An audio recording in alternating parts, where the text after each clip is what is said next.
Welcome in everybody to a special fall camp edition of Valpo Football Weekly, brought to you by our friends at Lakeshore Bone and Joint Institute. Brandon Vickery with you.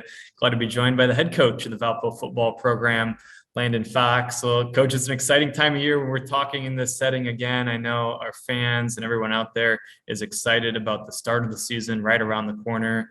What can you tell us so far as how things have gone in fall camp and what it's been like to have the team back on campus and practices underway? Yeah, Brandon, always an exciting time in terms of, get this team together. And it's a new team. And so just to have that, similar from your spring practice where you just concentrate and it's all about you, to then add the new pieces in terms of your freshmen and your transfers. And then to start fall camp again, then it's just about your ability to execute at a high level, whether that be in offense, special teams, defense. But all the concentration is on your football team. And so as a coach, that's exciting. For the players, maybe not as much, they enjoy, getting to play other people. But for us, it's an exciting time just to really lock in on those fundamentals and techniques for us to be successful.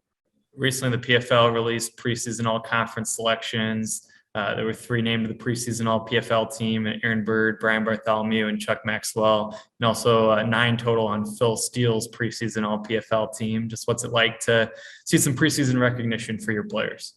Well, it's exciting for those individuals. It's nice to be recognized for your hard work. Football and the demands that we ask them, it's tough. And so it's nice to see those guys get recognized.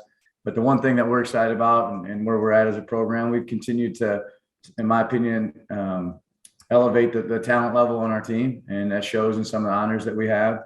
And we'll continue to do that as a program. And that being said, we have a lot of good players part of the program. And so I expect a lot of good things from a lot of different guys throughout the year. Several new faces on the coaching staff, and kind of at the forefront of that when you think about a coordinator position is your new offensive coordinator and Will Fleming. What's it been like now that you've had the chance to have him here and work with him so far this fall and since he came on board? Yeah, Will got here in the spring and was able to implement, some of the things that he wanted to in the spring and then now into fall camp. And it's exciting to see, we're starting to execute, at a high level on that side of the ball, and it's presented a challenge for us defensively, which is good. That's what you want. Not necessarily so that you're trying to beat each other, but the reality is the better that you can execute on both sides of the ball, that will then, it's not about so much about, hey, each team's executing at a high level. So now who can win with the fundamentals and techniques that their position coaches are teaching them. And so it just helps your team as a whole when you can compete at a high level consistently, snap to snap, and allows your football team to become much better. You think about the offense, the first question that comes to mind from fans every fall camp is always, what's the quarterback situation look like? So I ask you that question, kind of how does the QB competition look at this point? What's the latest on the quarterback spot a few weeks out from the season? Yeah, in terms of quarterback, Brandon, you said it best right there. Is like they get too much credit when you win, and they definitely get too much blame when you lose. But that being said, we do have a number of talented guys at that position. You're continuing to evaluate that position. Coming out of spring, you start to see some things, and hey, where guys might start to position, kind of fall in the depth chart. But then it carries over into the fall camp, and again, you're evaluating everything they do each and every day. And I'm confident in those guys and confident in our coaching staff. When we get to September 3rd, the guy that earned the job will be the guy that will be out there playing. The other spot on offense that brings up a lot of questions is the running back position. And you had an outstanding running back the last 2 seasons in Robert Washington, who has moved along and had the opportunity with the Philadelphia Eagles rookie mini camp. Very exciting for the program. But the flip side of that is you have to fill those shoes. Where do things stand as far as running back for this season? Yeah, it's hard to replace a guy like Robert Washington. But with that being said, we do have a number of different backs that we're going to count on this year to carry the load. And to me, with that, when I say a number of different backs, each of them will have different skill sets, which will be really good in terms of challenging defense to have to respond to a number of different guys that will be on the field. And, I think, the Robert Washington and what he was able to do here as a transfer has gotten other transfers excited about our program and the success we've had, not only with him, but a number of different guys. Trey Purdy, who is an all-league guy, and then Ben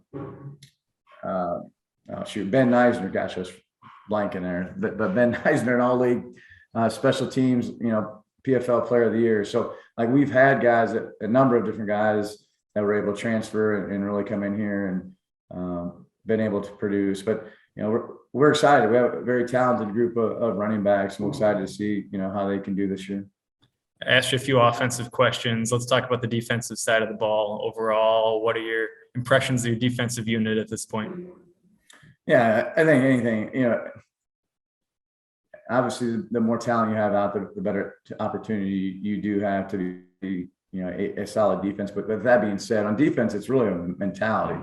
You have to have the ability to have great effort. You have to want to get to the ball, and then the ability to tackle. And so, if we get guys, and they have an understanding of getting them in the right place, but if they get there in a way that's, fast, with a mindset that says, hey, we're going to get to the ball, good things are going to happen. And, I did tell our guys that we do have some guys that are experienced, but I tell them like, hey, nobody's earned a job to this point.